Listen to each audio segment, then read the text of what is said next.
Back again. Another episode of A Muslim and an Atheist Breaks Bread. What are you saying, Pop? Yeah, man, I'm good. Good? Yep, in this bright, sunny summer's morning. Summer's done. We had summer on a Wednesday this year. Yeah. So, few people in the comments, they've watched the videos that we put up, and this has come up a few times. Watch this speech. This speech was actually made to US Congress, I think, in 1893. Oh, wow. Yeah. By Swami Vivekananda. Again, apologies if it's pronounced wrong. No disrespect. I'm going to jump straight into it because I have no expectation, but someone said this is a good starting point to understand Hinduism and religion. And this guy's a philosopher. So it's called a Hindu monk. So yeah, you ready?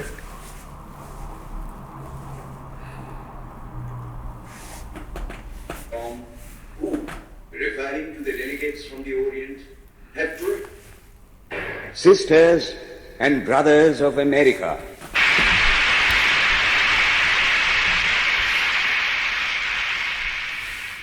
it fills my heart with joy unspeakable to rise in response to the warm and cordial welcome which you have given us. I thank you in the name of the most ancient order of monks in the world. I thank you in the name of the mother of religions, and I thank you in the name of the millions and millions of Hindu people of all classes and sects.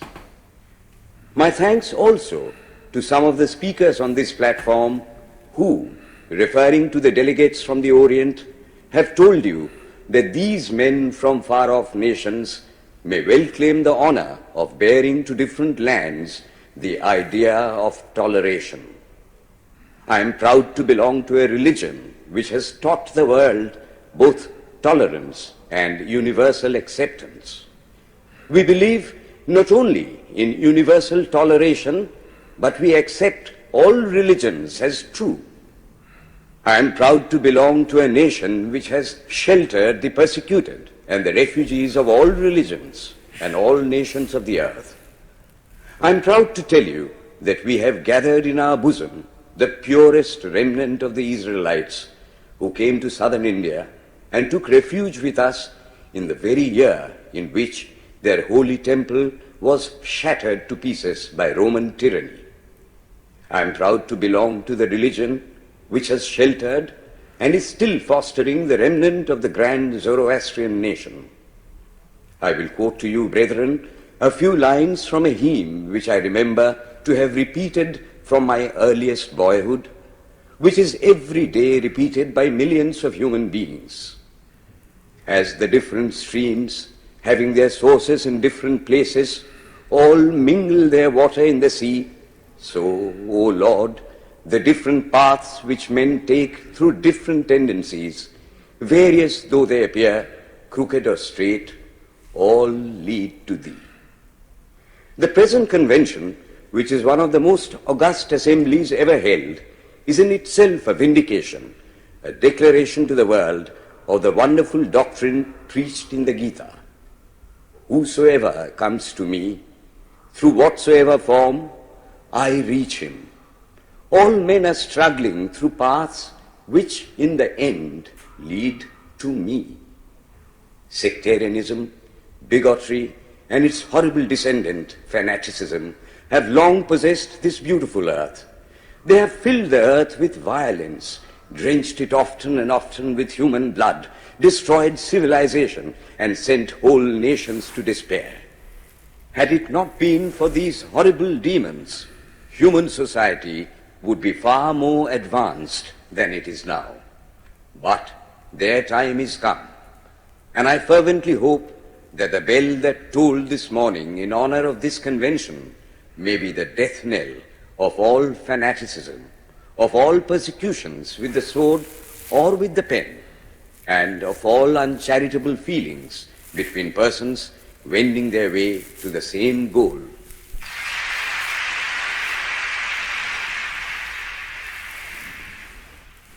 What do you think about that, Dad? Fanaticism, bigotry. I can't remember what I said, but these things are the things that essentially do divide and conquer, innit? So I can always try and say, it's like borders, isn't it? It's what I'm trying to say. Like, I think until you get rid of flags, nationalities, patriotism, until you can get rid of them things, borders and flags, you'll never be able to get rid of racism, bigotry. And I don't even know if that would be enough, but until them things go, it will always remain.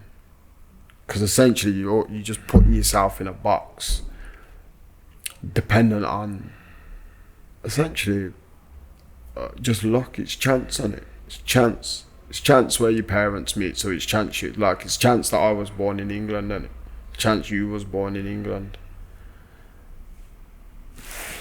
So for us, and like especially not maybe not so much us, because we probably don't claim it English, but for English people, like I was out the other day with someone who was going on about because he used to be like fanatical about England, like yeah, but I'm English.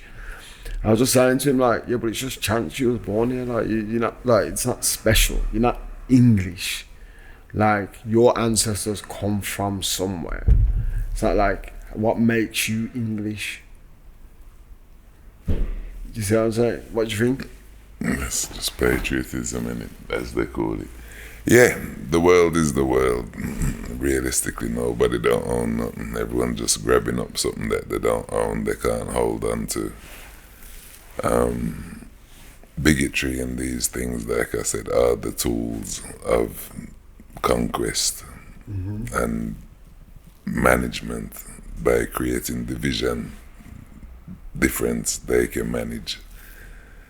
Because, but again, he ain't said nothing revolutionary. 1890, so obviously at the time, I'm going to say, in my mind, I have to, what was going on 1890.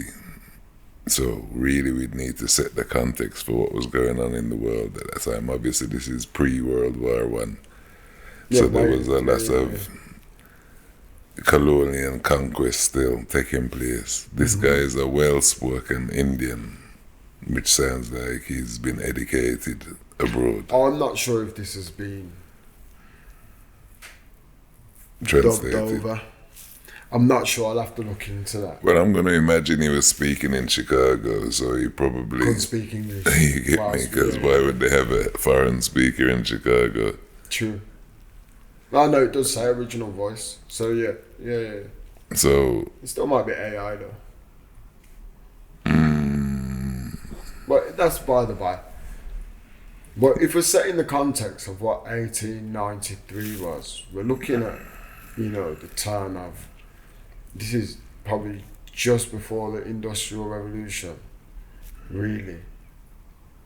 Or that have taken place. Because when I'm thinking of 1893, I'm thinking like, especially, no, sorry. It's a century after that. Yeah, I'm thinking of the turn of the 18th century. So this is the 20th century, and so we're just coming into the 20th century now. Which means you're not going to be that far away from lawlessness. Lawlessness. Yeah, lawlessness. Why? I think, like I said, there was already a Soviet Union. There were already groups that were competing and controlling resources. There was already an oligarchy. There was already people controlling There's things. already democracy, isn't there? Obviously, if Well, democracy was an idea that they promoted widely in terms of democratic. It means they select, you elect. So that's democracy as far as it goes. So that's just an idea that they implemented on different people, and communism over here, trying these different models. But as a whole, I'm still going to say, regardless of what system or belief or thing, there are central things in each society, like central banks money flowing one way, rich people, oligarchs, and these are the ills of society. 1890 was still when the working class, I would have said, have been rising. There was an audience to listen to him now, whereas he might have been upper class, but now he's speaking to the middle, the emerging middle classes of that period, people who were getting rich out of industry and the new industrial revolution. You know, I don't imagine it was people who just got off the boat would have been his audience. So no, so we got to say he's obviously very well educated to even be in that room speaking to these indeed, people, to be a keynote speaker. Yeah, 100%. All right, let's go back to the film, man. Oh, there ain't no film, the audio. Ladies and gentlemen, on the agenda for today, the 15th of September, 1893, a galaxy of eminent speakers are scheduled to address us, and it gives us great pleasure to once again invite Swami Vivekananda to speak. His subject for today, Why We Disagree. I will tell you a little story. You have heard the eloquent speaker who has just finished say, "Let us cease from abusing each other," and he was very sorry that there should be always so much variance. But I think I should tell you a story which would illustrate the cause of this variance. A frog lived in a well. It had lived there for a long time. It was born there and brought up there, and yet was a little small frog. Of course, the evolutionists were not there then to tell us whether the frog lost its eyes or not, but for our story's sake, we must take it for granted that it had its eyes, and that it every day cleansed the water of all the worms and bacilli that lived in it with an energy that would do credit to our modern bacteriologists. In this way, it went on and became a little sleek and fat. Well, one day, another frog that lived in the sea came and fell into the well. "Where are you from?" "I am from the sea." "The sea? How big is that? Is it as big as my well?" And he took a leap from one side of the well to the other. "My friend," said the frog of the sea, "how do you compare the sea with your little well?" Then the frog took another leap and asked, "Is your sea so big?" "What nonsense you speak, to compare the sea with your well." "Well then," said the frog of the well, "nothing can be bigger than my well. There can be nothing bigger than this. This fellow is a liar, so turn him out." That has been the difficulty all the while. I am a Hindu. I am sitting in my own little well and thinking that the whole world is my little well. The Christian sits in his little well and thinks the whole world is his well. The Mohammedan sits in his little well and thinks that is the whole world. I have to thank you of America for the great attempt you are making to break down the barriers of this little world of ours, and hope that in the future the Lord will help you to accomplish your purpose.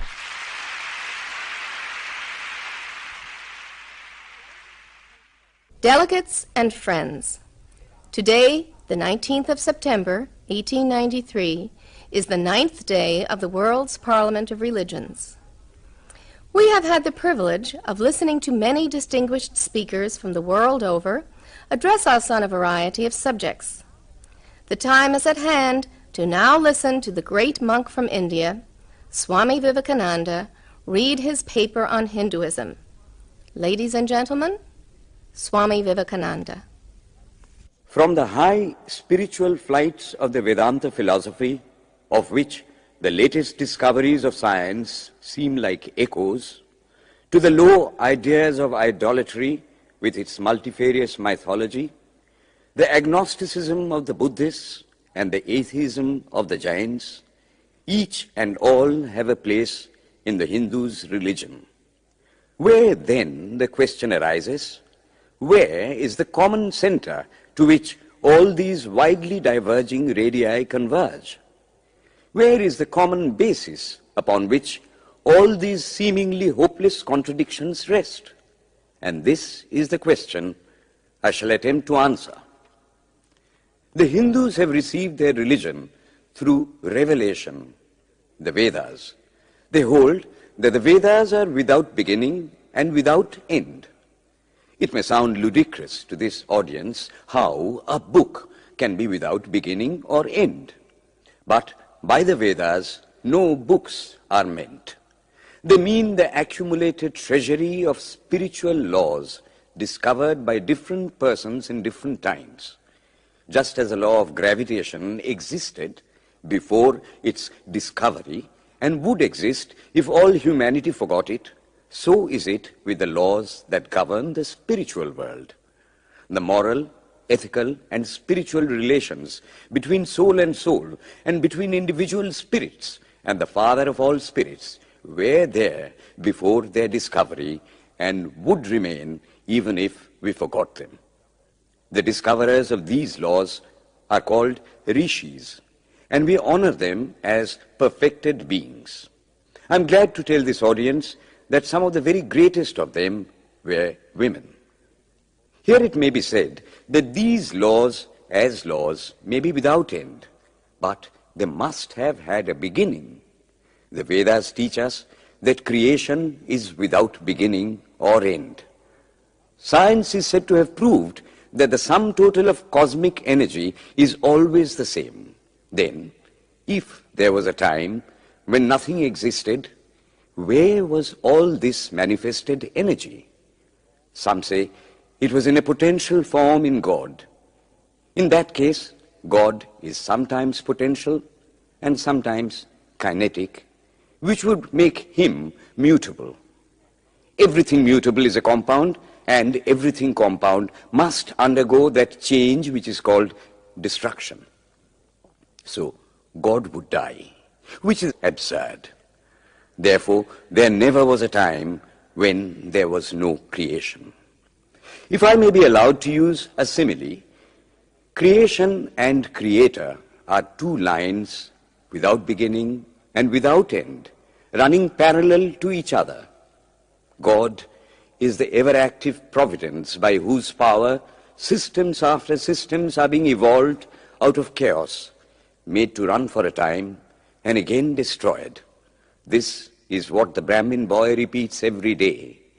The sun and the moon the Lord created like the suns and moons of previous cycles. And this agrees with modern science. Here I stand, and if I shut my eyes and try to conceive my existence, what is the idea before me? The idea of a body. Am I then nothing but a combination of material substances?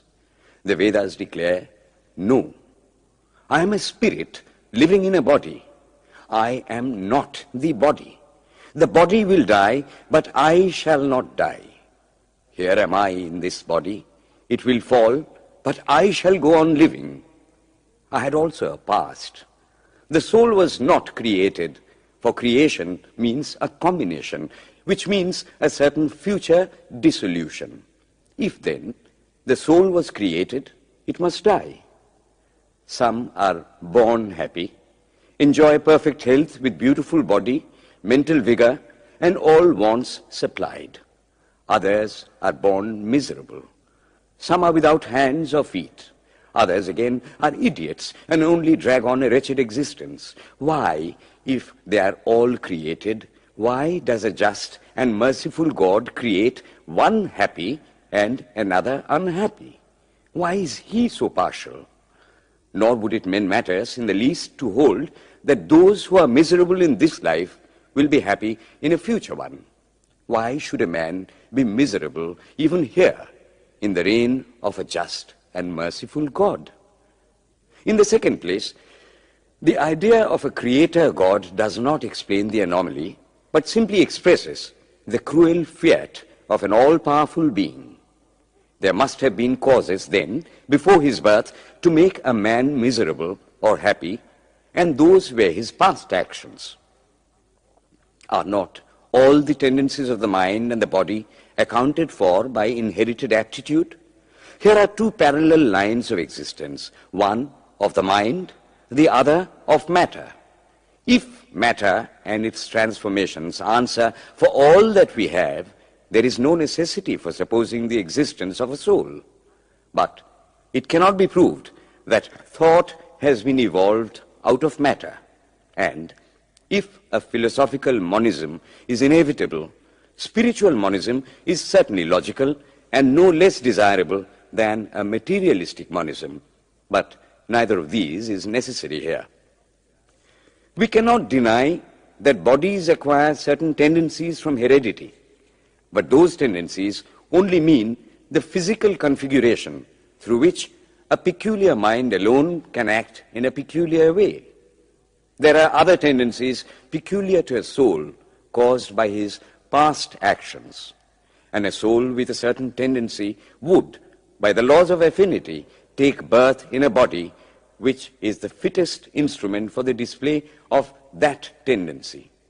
This is in accord with science, for science wants to explain everything by habit, and habit is got through repetitions. So, repetitions are necessary to explain the natural habits of a newborn soul, and since they were not obtained in this present life, they must have come down from past lives. There is another suggestion. Taking all these for granted, how is it that I do not remember anything of my past life? This can be easily explained.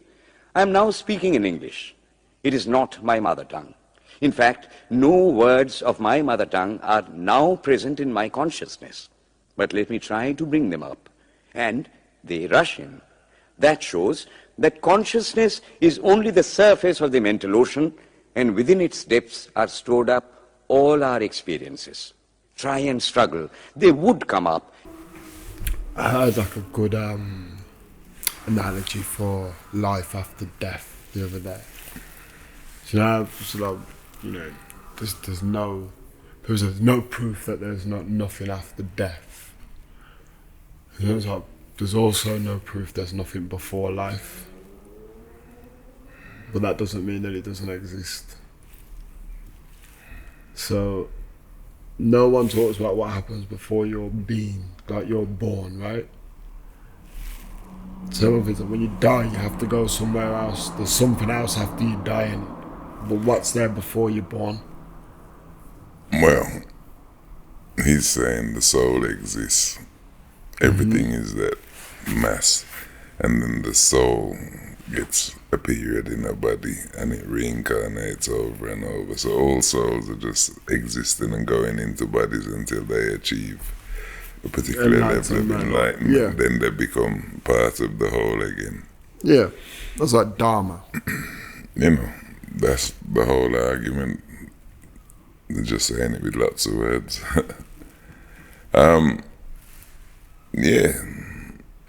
He doesn't know. He's just putting forward what his teachings have led him to, and very much confusion everywhere.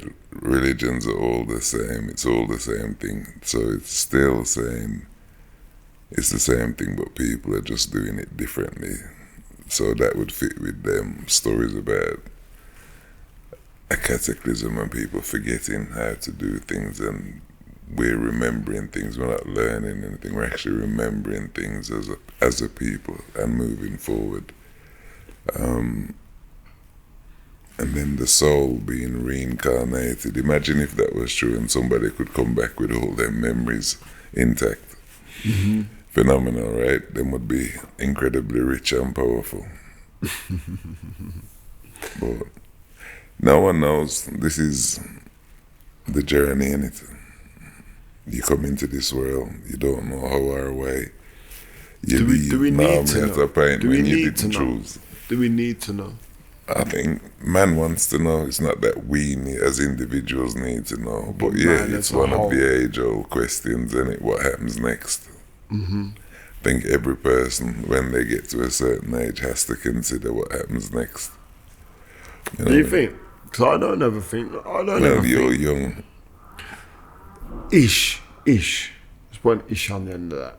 But what I'm saying is, from now, I don't even know if when I'm old, I think what happened? Because I genuinely just believe we die, and then that's it. I don't think there's. Well, I don't you don't have believe to in believe we die. reincarnation. You know we die. It's what happens afterwards. You have to believe Yeah, so in after it. we die is what I'm saying. I don't think our consciousness, our soul. I don't think, because the thing with me is our consciousness is created. Do you know earlier when I was talking about thought and mass? Without mass, you wouldn't have thoughts. So our consciousness, essentially, I don't think can live beyond our mass.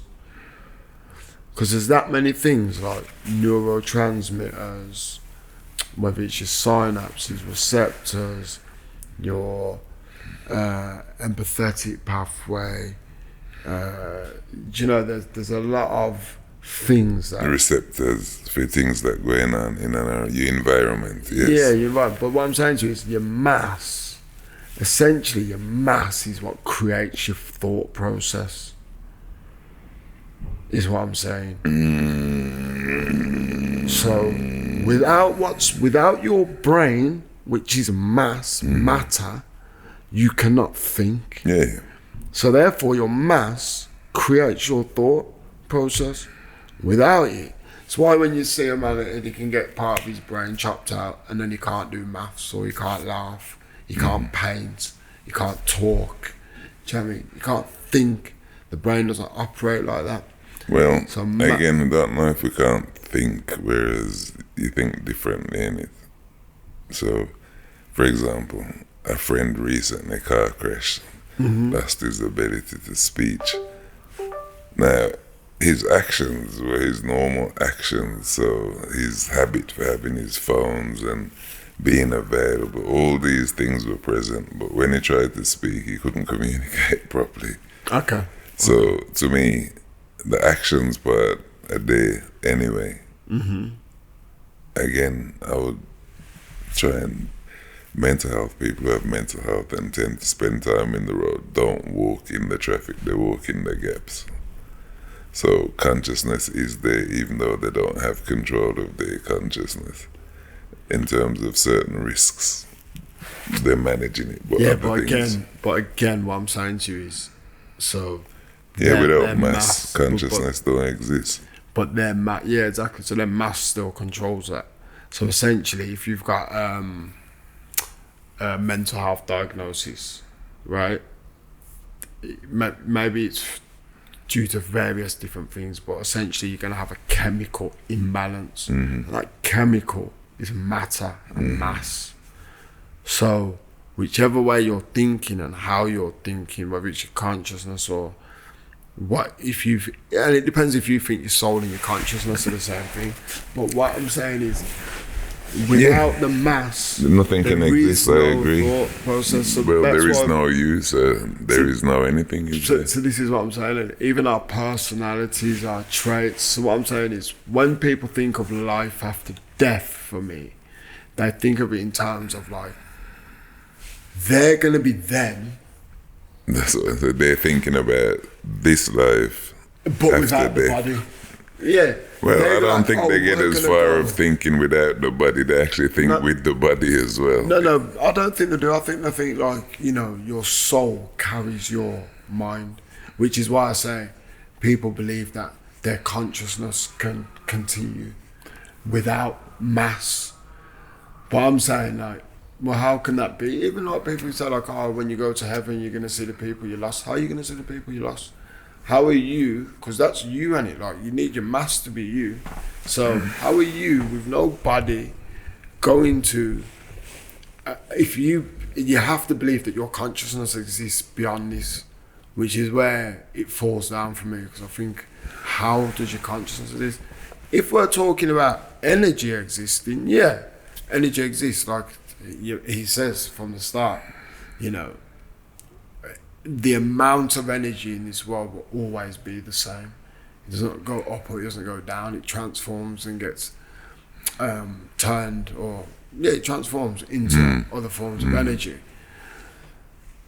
So that I believe in wholeheartedly. So if we're talking about reincarnation and coming back, Whether we're talking about the energy of my body going into a newborn baby or grass or animals or whatever it is, I believe in that wholeheartedly. I think that's, again, science. And I don't believe in it just because it's science. But then you'd have to explain what energy was in it, if you mean, right? The argument is. But you can. Energy is a kilojoule. They do know what energy. The energy is within your cells. They can calculate the energies that you have in your cells. So this is what I'm saying to you. That energy, I wholeheartedly believe, goes into the atmosphere. Right. Transform, used to build, whether it's carbon, whether it's things, and then those mass comes back, floats around, could be for 1 billion years, I don't know, but comes around and just gets transformed into something else. I believe in that fully. Nice idea. I just don't believe in your consciousness goes anywhere, and I think that if your consciousness doesn't go anywhere, how can you believe in life after death?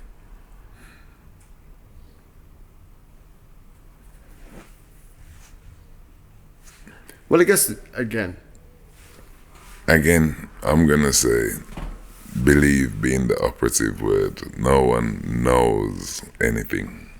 But 100%. I think a lot of the thinking is based on, again, if it's true or not true, the fact that organizations, entities have purported that people come back and have these past life experiences and they're documented and they can recess you back into former lives so you can be here. They can hypnotize you and they can actually take you back where you can remember more than you. So there has been a lot of research in the area. What's true and what's false, we'll never know. But have you ever heard of that condition called, is it pitch perfect? I think it's called pitch perfect, the condition. So, I could literally just be walking past here, hear something, yeah, and then I can mimic it, but to a degree that I shouldn't be able to. So, if you was playing the keyboard over there, I don't even have to ever have played keyboard before. There's people with this condition. I don't even have to see you play. I just have to hear what you're playing. And then I could go on the piano and play that. Do you understand? I could play that whole thing you're playing after hearing it once, and I could have heard it a month ago. I can just go and play it. It's called pitch perfect. It's crazy. Essentially, there could be just them afterlife encounters could be just like that. Like, in essence, what I'm saying to you is, because no one knows, you don't know, no one else is going to know. I could have seen something and my brain has just created a whole story out of it. Like, I could have seen a small snippet of something and been able to create a whole dialogue, because when people are coming back with these encounters, again, are they coming back with full stories? Is it their whole lives? Is it just parts? Is it conversations? I don't know, because I've never spoke to anyone who's claimed to have had one. But things are explainable. And that's not me saying that these things aren't real and they don't happen, but it's just me questioning it. Is that the inevitable truth of what's going on, or is that the most, what's the word I'm looking for? Is that the likelihood? Is that what it's most likely to be? I don't know. I can't say. But let's jump into this kind of stuff.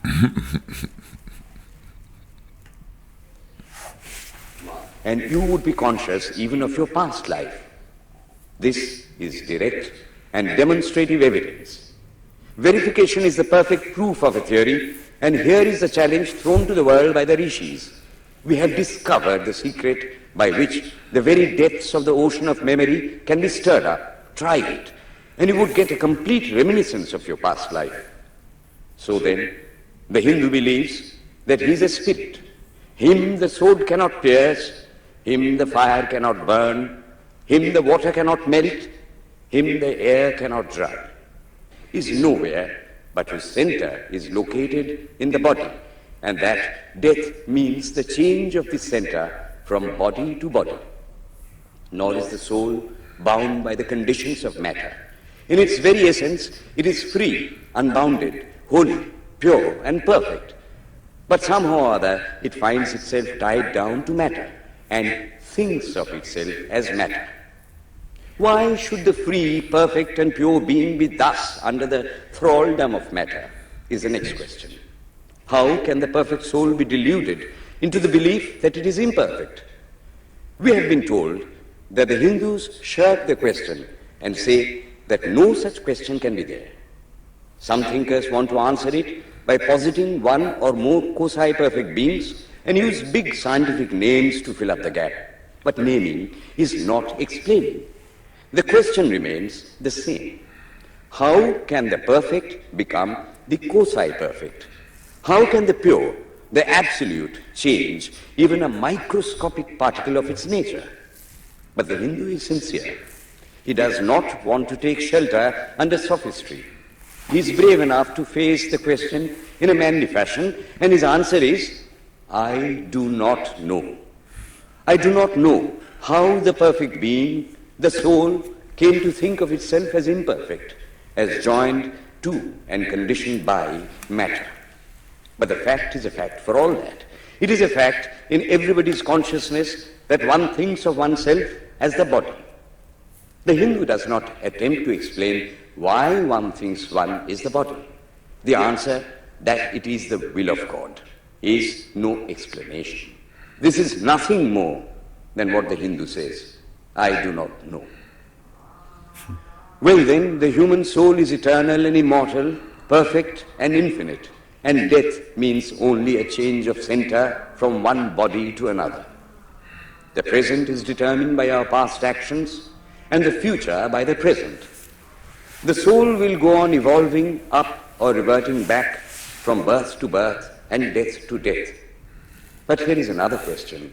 Is man a tiny boat in a tempest, raised one moment on the foamy crest of a billow and dashed down into a yawning chasm the next, rolling to and fro at the mercy of good and bad actions, a powerless, helpless wreck in an ever-raging, ever-rushing, uncompromising current of cause and effect, a little moth placed under the wheel of causation, which rolls on, crushing everything in its way, and waits not for the widow's tears or the orphan's cry? The heart sinks at the idea. Yet, this is the law of nature. Is there no hope? Is there no escape? Was the cry that went up from the bottom of the heart of despair. It reached the throne of mercy, and words of hope and consolation came down and inspired a Vedic sage, and he stood up before the world and in trumpet voice proclaimed the glad tidings. Hear ye, children of immortal bliss, even ye that reside in higher spheres. I have found the ancient one who is beyond all darkness, all delusion. Knowing him alone, you shall be saved from death over again. Children of immortal bliss.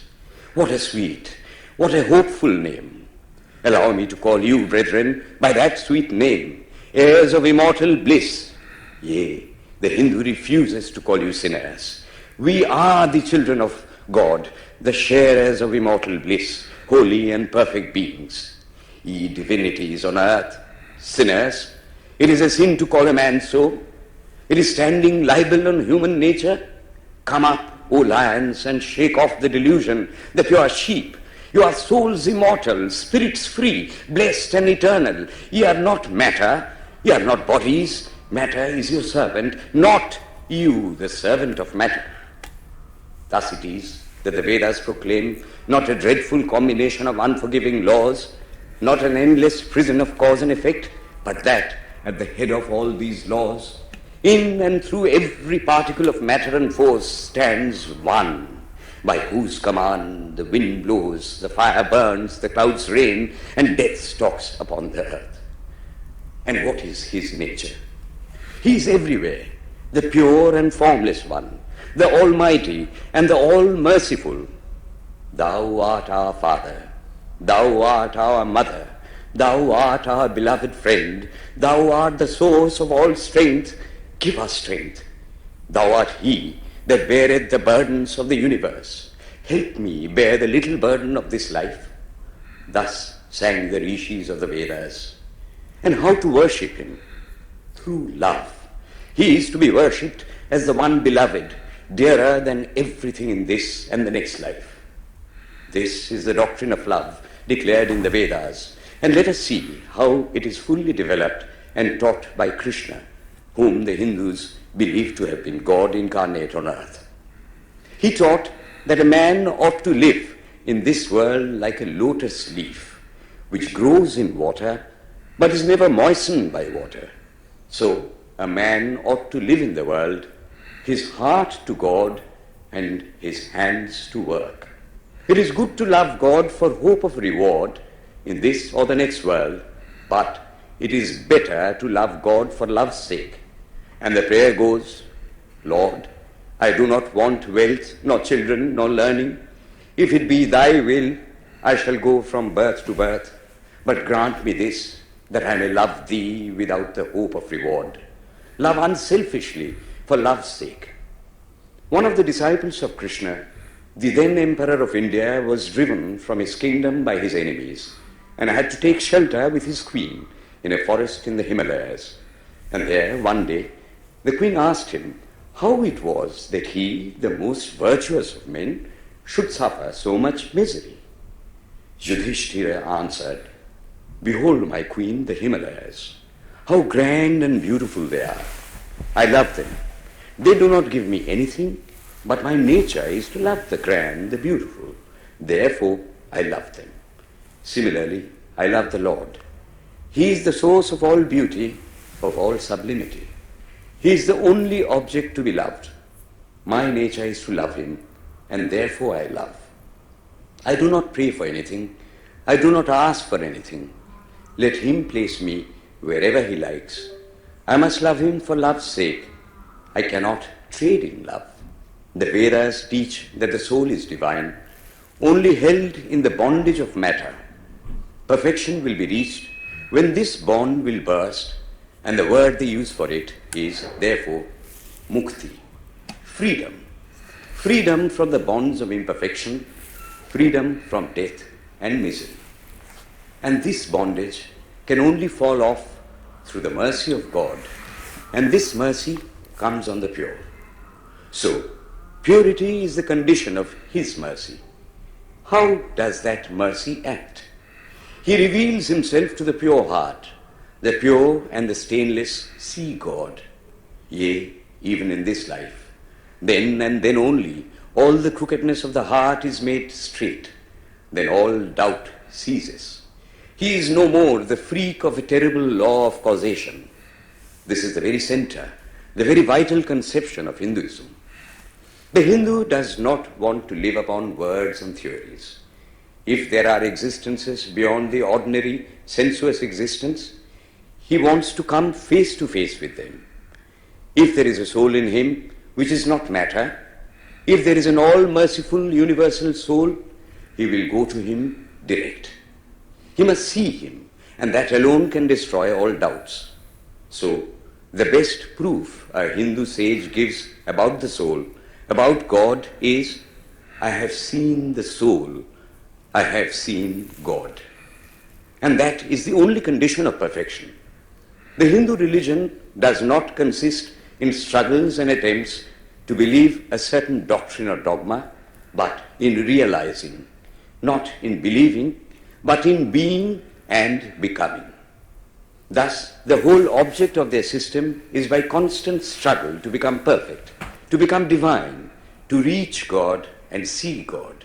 And this reaching God, seeing God, becoming perfect, even as the Father in heaven is perfect, constitutes the religion of the Hindus. And what becomes of a man when he attains perfection? He lives a life of bliss infinite.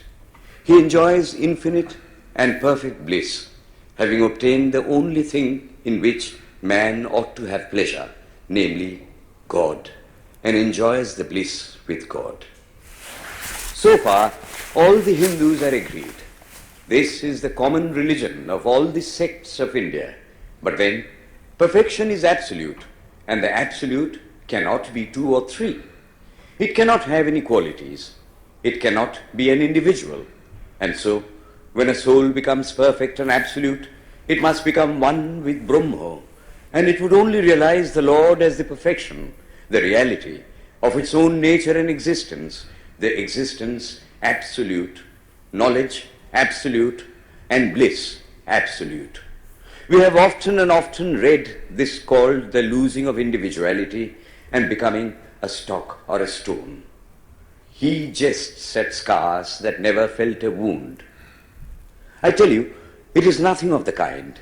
If it is happiness to enjoy the consciousness of this small body, it must be greater happiness to enjoy the consciousness of two bodies, the measure of happiness increasing with the consciousness of an increasing number of bodies, the aim, the ultimate of happiness being reached when it would become a universal consciousness.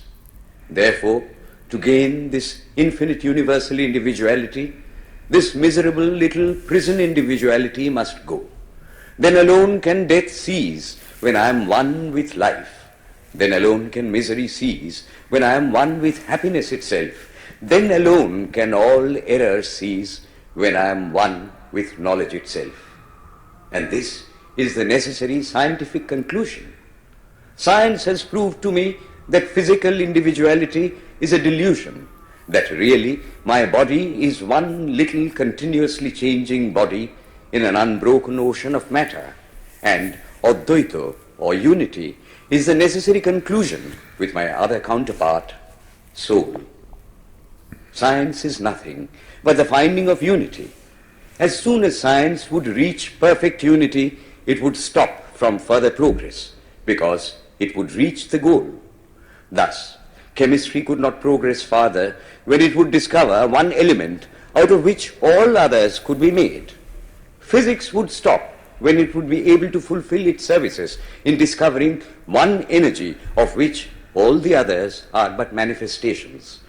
And the science of religion become perfect when it would discover Him who is the one life in a universe of death, Him who is the constant basis of an ever-changing world, one who is the only soul of which all souls are but delusive manifestations. Thus is it, through multiplicity and duality, that the ultimate unity is reached. Religion can go no farther.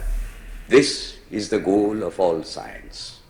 All science is bound to come to this conclusion in the long run. Manifestation and not creation is the word of science today.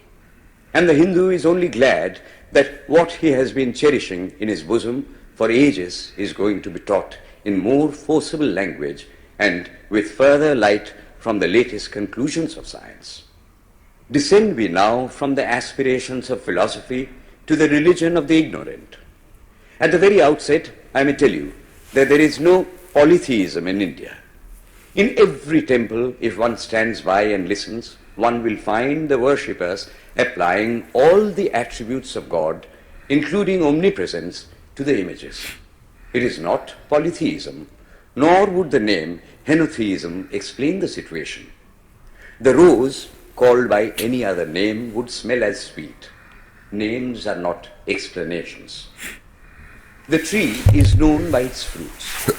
When I have seen amongst them that are called idolaters, men, the like of whom in morality and spirituality and love I have never seen anywhere, I stop and ask myself, can sin beget holiness? Superstition is a great enemy of man, but bigotry is worse. Why does a Christian go to church? Why is the cross holy? Why is the face turned toward the sky in prayer? Why are there so many images in the Catholic Church? Why are there so many images in the minds of Protestants when they pray? My brethren, we can no more think about anything without a mental image than we can live without breathing. By the law of association, the material image calls up the mental idea and vice versa. This is why the Hindu uses an external symbol when he worships. He will tell you it helps to keep his mind fixed on the being to whom he prays. He knows, as well as you do, that the image is not God, is not omnipresent. After all, How much does omnipresence mean to almost the whole world? It stands merely as a word, a symbol. Has God superficial area? If not, when we repeat that word omnipresent, we think of the extended sky or of space. That is all. As we find that somehow or other, by the laws of our mental constitution, we have to associate our ideas of infinity with the image of the blue sky or of the sea, so we naturally connect our idea of holiness with the image of a church, a mosque, or a cross. The Hindus have associated the ideas of holiness, purity, truth, omnipresence, and such other ideas with different images and forms. But with this difference, that while some people devote their whole lives to their idol of a church and never rise higher, because with them religion means an intellectual assent to certain doctrines and doing good to their fellows, the whole religion of the Hindu is centered in realization. Man is to become divine by realizing the divine. Idols or temples or churches or books are only the supports, the helps of his spiritual childhood, but on and on he must progress. He must not stop anywhere. External worship, material worship, say the scriptures, is the lowest stage. Struggling to rise high, mental prayer is the next stage. But the highest stage is when the Lord has been realized. Mark, the same earnest man who is kneeling before the idol tells you, him the sun cannot express, nor the moon, nor the stars, the lightning cannot express him, nor what we speak of as fire. Through him they shine.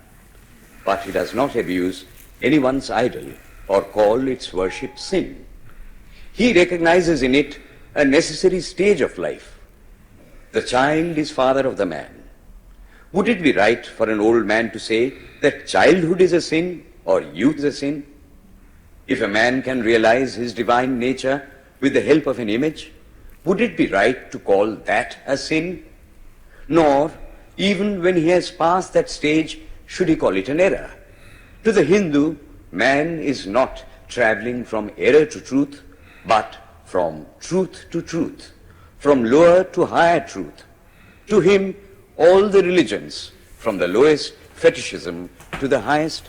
What do you think to what you said then about idols and just using a representation? Is that really a sin, to use a representation of something?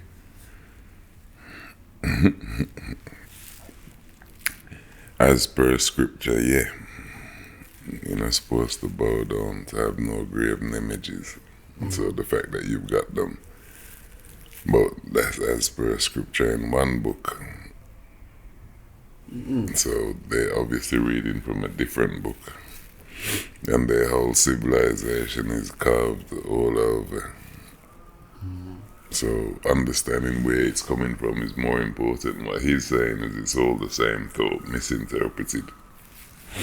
You know, it helped them to focus. If it helped them to focus, yeah. What would be wrong with that, except, like I say in the other books, he said there should be no graven images, which makes it paganistic, as per the other religions. But again, I don't know. Isn't yoga and these meditation that them are supposed to help them focus anyway? So you gotta have a massive statue to help you focus on something that you train to focus on more than anybody else anyway.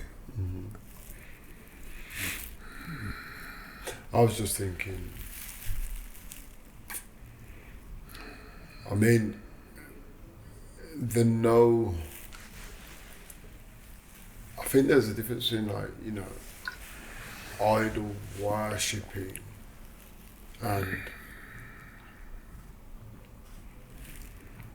praying to like a picture or a representation. I mean, is there a difference? Well, idol is a representation, isn't it? Yes, I'm just thinking, that's what I was just coming back to. Is there a difference? Graven image is the objective word. Where that came from and its accuracy, I don't know. So anything that's an image of anything in creation is forbidden. That's what it's saying. Whether it's a man, a bird, a dog, or a fish. Graven image is grave, so a man-made image. Like when Moses come down off the mountain, the golden calf. All these is images. It wasn't an image of a man that made it wrong. It was image of something. Do they worship God or the image? I think it's self-fulfilling. If you worship in the image, you're gonna have God in there as well somehow. Otherwise, you just worship God. You know, say the image is not God, and you worshiping God, but you're using the image to remind you of God. But is that a sin, really? Is that? Well, if it's a graven image, as per the one set of rules, yeah, it's a sin. Yeah, I know why. As per the rules, Yeah, the it rules. says no graven images. Don't bow down to anything that's not created. So what I'm saying to you is, but is this not just another, what's the word I'm looking for? Is this not just a monopolization on an economy by the people who wrote these books? Just get rid of all them.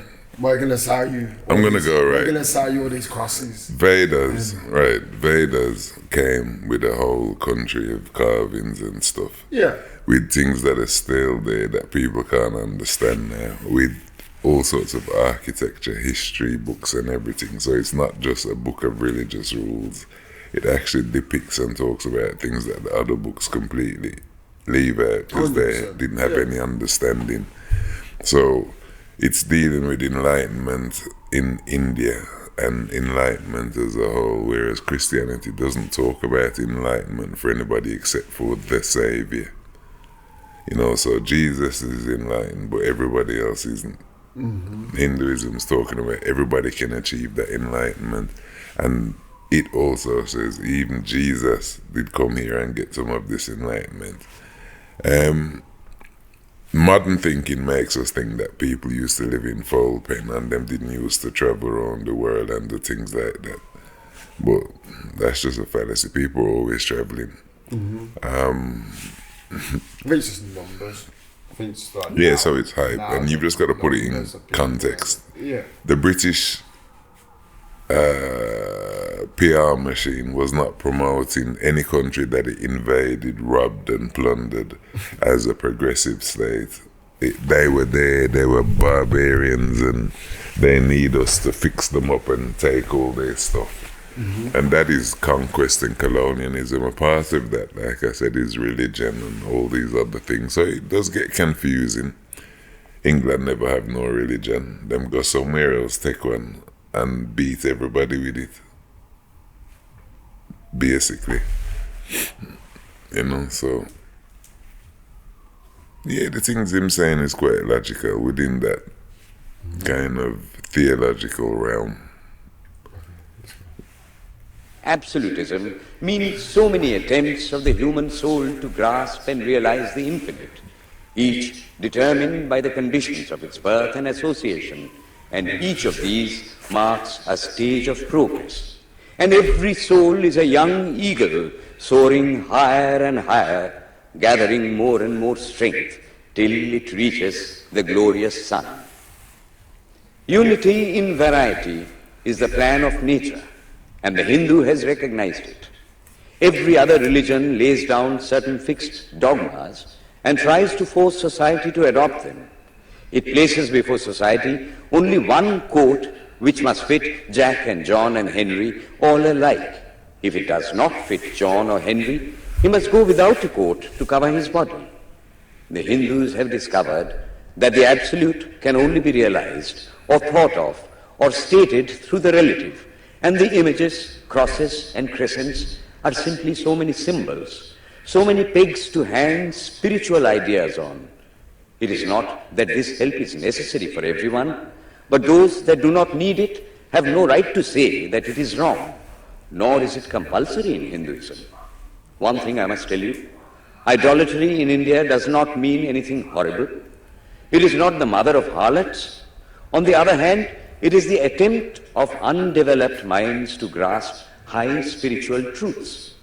The Hindus have their faults, they sometimes have their exceptions, but mark this, they are always for punishing their own bodies and never for cutting the throats of their neighbors. If the Hindu fanatic burns himself on the pyre, what him saying there to me, like me say, that actually sounds good, because if you think, why have they got all them carvings and statues, but you're trying to teach basically arable farmers how to build atom bombs. Yeah, exactly. You know, so you've got all this construction and mind-boggling stuff going on, and all that building and symmetry and maths, and, you know, whether you built it or you were just sitting there looking at it, it wasn't there. It's mind-blowing now, never mind at the time. So Yeah. that would certainly, in terms of, if we go back to that analogy of teaching monkeys to wash sweet potato, having all them buildings would certainly advance a race relatively quickly. And if that analogy works, that everyone learns because one person's smarter, then imagine everybody in India, they must have been really smart, right? You know? Yeah, I agree. Like like he says, and it's making it easier for like less intelligent, but yeah, less intelligent minds to grasp what they're saying. It's almost like even, you know, when they have the carvings of Brahma and he's got 10 heads or 6 arms, like that's almost like just a representation, because obviously he's just a being. He ain't got 6 heads or 10 heads. He doesn't have any heads. So that representation of like the reach and power. It's just an understanding that they're not of this realm. So yeah. From what I gather, anyway, I don't know if any of I think the avatars were representation avatars, was- so they may have 6 That heads. representation was about the fact that there were multi-galaxies in that multiverse thing we were looking at. So That was, but I'm just talking about even the representation of their gods in the essence of having, you know, 4 arms or 2 heads. Like, did they have 4 arms and 2 heads really, or are they just beings? Do you understand what I'm trying to say? So it's just a representation of power and difference, and it is what I'm I trying to like say. to think they really had 4 arms and 4 heads, because why would you draw something that wasn't physically present? So, for But they've example, never seen them because they haven't seen them. well, one has to assume if those beings were on Earth at the time in India, building all this stuff and teaching them, they must have seen them, right? So, what were they doing? Let's say an advanced civilization who's teaching a backward civilization using architecture and stone to last forever. So it must be a long message if they wanted to be around for a long time, a lot to learn. Why wouldn't they do images of themselves and things in this world and things that they could conceive? Again, if we go back to the Adam and Eve Bible story, then there weren't any dinosaurs and dragons. But, you know, mythology and history everywhere else says that this world has had dinosaurs, dragons, and all sorts ever since. But these books skillfully navigate around it, whether according to serpent, a dragon, or whatever. They use different codes to get different messages. But, let me say, none of them have a learning tool in place that's still functional today and was built 8,000 years old. ago. You understand? All they're doing is going there and trying to rewrite what the gurus and the other Swamis tell them. So they're trying to translate it, but the same like everything else, they're in the process of assimilating it to control it. The Vatican and the church and everything else. So everything else that they could grab hold and hide, they did. But things like buildings in India, they couldn't. So they've just dismissed it. If they couldn't own it, hide it, and explain it to control it, then they dismiss it as a complete fabrication. Yeah. To me. But why go to all that trouble to build all them things if they weren't physical representation of things in this world? You know. imagination. Really? People just like to create it. He never lights the fire of inquisition. And even this cannot be laid at the door of his religion any more than the burning of witches can be laid at the door of Christianity. So I To the Hindu, then, the whole world of religions is only a traveling, a coming up of different men and women through various conditions and circumstances to the same goal. Every religion is only evolving a God out of the material man, and the same God is the inspirer of all of them. Why then are there so many contradictions? They are only apparent, says the Hindu. The contradictions come from the same truth adapting itself to the varying circumstances of different natures. It is the same light coming through glasses of different colors, and these little variations are necessary for purposes of adaptation. But in the heart of everything, the same truth reigns. The Lord has declared to the Hindu in his incarnation as Krishna, I am in every religion as a thread through a string of pearls. Wherever thou seest extraordinary holiness and extraordinary power raising and purifying humanity, know thou that I am there. And what has been the result? I challenge the world to find throughout the whole system of Sanskrit philosophy any such expression as that the Hindu alone will be saved and not others. Says Vyasa, we find perfect men even beyond the pale of our caste and creed. One thing more, how then can the Hindu, whose whole fabric of thought centers in God, believe in Buddhism, which is agnostic, or in Jainism, which is atheistic? The Buddhists or the Jains do not depend upon God, but the whole force of their religion is directed to the great central truth in every religion, to evolve a God out of man. They have not seen the Father, but they have seen the Son. And he that hath seen the Son hath seen the Father also. This, brethren, is a short sketch of the religious ideas of the Hindus. The Hindu may have failed to carry out all his plans, but if there is ever to be a universal religion, it must be one which will have no location in place or time, which will be infinite like the God it will preach, and whose sun will shine upon the followers of Krishna and of Christ, on saints and sinners alike, which will not be Brahminic or Buddhistic, Christian or Mohammedan, but the sum total of all these, and still have infinite space for development, which in its Catholicity will embrace in infinite arms and find a place for every human being from the lowest groveling savage, not far removed from the brute, to the highest man towering by the virtues of his head and heart almost above humanity, making society stand in awe of him and doubt his human nature.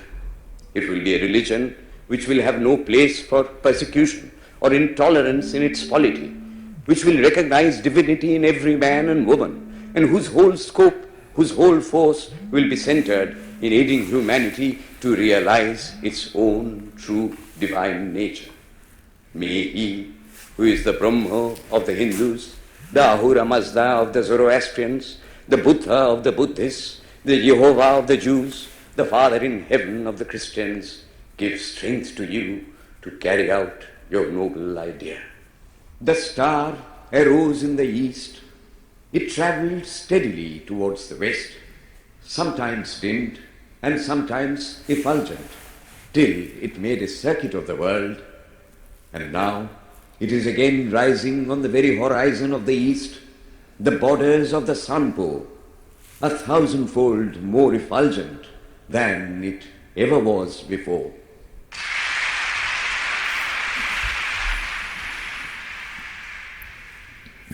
Today, the 26th of September, 1893, is the penultimate day of this Parliament of Religions at Chicago. We have listened to engrossing discourses on the religions and theologies of the participating countries in these past 2 weeks.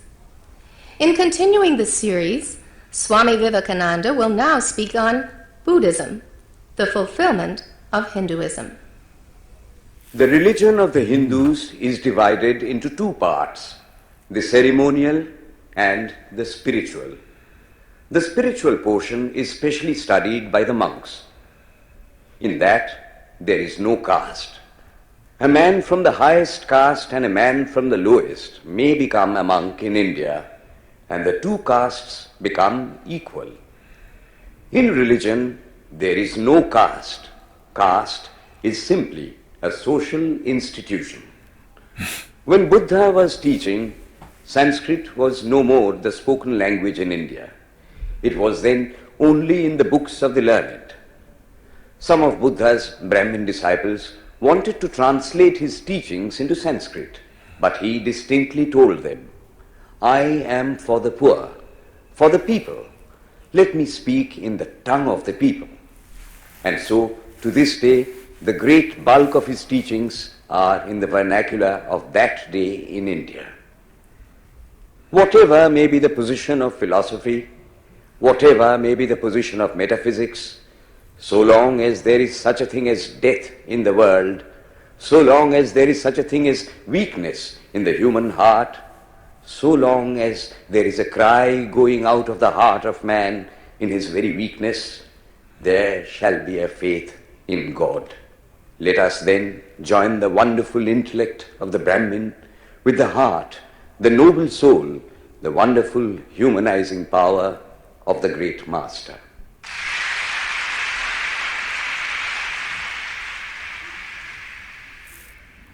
Ladies and gentlemen, in a short while from now, the World's Parliament of Religions at Chicago will come to a close.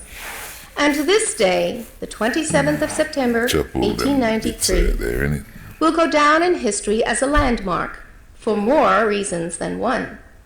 It is in the fitness of things that we now call upon Swami Vivekananda from India to address this final session. The world's Parliament of Religions has become an accomplished fact, and the merciful Father has helped those who labored to bring it into existence and crown with success their most unselfish labor. My thanks to those noble souls whose large hearts and love of truth first dreamt this wonderful dream and then realized it. My thanks to the shower of liberal sentiments that has overflowed this platform. My thanks to this enlightened audience for their uniform kindness to me and for their appreciation of every thought that tends to smooth the friction of religions. A few jarring notes were heard from time to time in this harmony. My special thanks to them, for they have, by their striking contrast, made the general harmony the sweeter. Much has been said of the common ground of religious unity. I am not going just now to venture my own theory, but if anyone here hopes that this unity will come by the triumph of any one of the religions and the destruction of the others, to him I say, brother, yours is an impossible hope. Do I wish that the Christian would become Hindu? God forbid. Do I wish that the Hindu or Buddhist would become Christian? God forbid. The seed is put in the ground, and earth and air and water are placed around it. Does the seed become the earth or the air or the water? No. It becomes a plant. It develops after the law of its own growth, assimilates the air, the earth, and the water, converts them into plant substance, and grows into a plant. Similar is the case with religion. The Christian is not to become a Hindu or a Buddhist, nor a Hindu or a Buddhist to become a Christian, but each must assimilate the spirit of the others and yet preserve his individuality and grow according to his own law of growth. If the Parliament of Religions has shown anything to the world, it is this. It has proved to the world that holiness, purity, and charity are not the exclusive possessions of any church in the world, and that every system has produced men and women of the most exalted character. In the face of this evidence, if anybody dreams of the exclusive survival of his own religion and the destruction of others, I pity him from the bottom of my heart We think mad and asleep. point out to him that upon the banner of every religion will soon be written, in spite of resistance, help and not fight, assimilation and not destruction, harmony and peace and not dissension.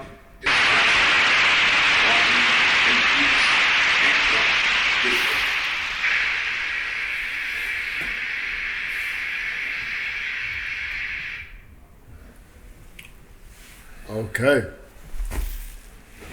One world religion, innit? If there was a one world religion, do you think Hinduism would have been the one? Well, he's saying that everybody do their thing and just recognize just a journey, A to B, everything produces good and bad. But that's why I think Hinduism is it's the best religion, because I don't even say it's a religion and it's just seeking. They don't like to say that Hinduism's a religion, but I do feel like the fundamentals of Hinduism are universal. So essentially you can be a Christian and be a Hindu. You can be a Muslim and be a Hindu. You know, that thing I'm saying, it's not about believing, it's about seeking. It's not about Isn't that the same as, everything and everybody's a Muslim? Everybody can be a Hindu. The point is, does Hindu mean seeking enlightenment, or is it a national tag? Originally, it might have meant one who's seeking enlightenment, but now it's a national tag, so everybody can't be a Hindu. But in terms of Hinduism, the religion, I think, like he says, the dogma and the this and the that all add up to the same thing. Nobody don't have no answers. We're all trying a thing, ultimately. And if one informs the other and it leads to that same, because that's all it's done is considered everybody. There is a God, these are different paths. This one's got more rules, that one's for left-handers, that one's for blue-eyed people. Mm-hmm. But it's all basically the same path. And a lot of religion, like I says, is born from people who don't necessarily have a religious background, but more, the church, it just conscripted Englishmen and gave them power over others by putting suits and nuns and banging Bibles and stuff. You didn't really have to be spiritually enlightened. It was just something you felt you wanted to do, and you're in the gang and you became a position of authority based on your capability. But there was no requirement for you to have no spiritual, like the Swamis and the Gurus, they have them from kids and they're training them from kids. Yeah. And they don't have no B game and go and play basketball and then come back on the night to it. They're always in that zone. That's who they are. Everything else is, you don't have to be in no zone, just I'll come along, hype you up, and that's sufficient. Whereas, did Jesus live like that?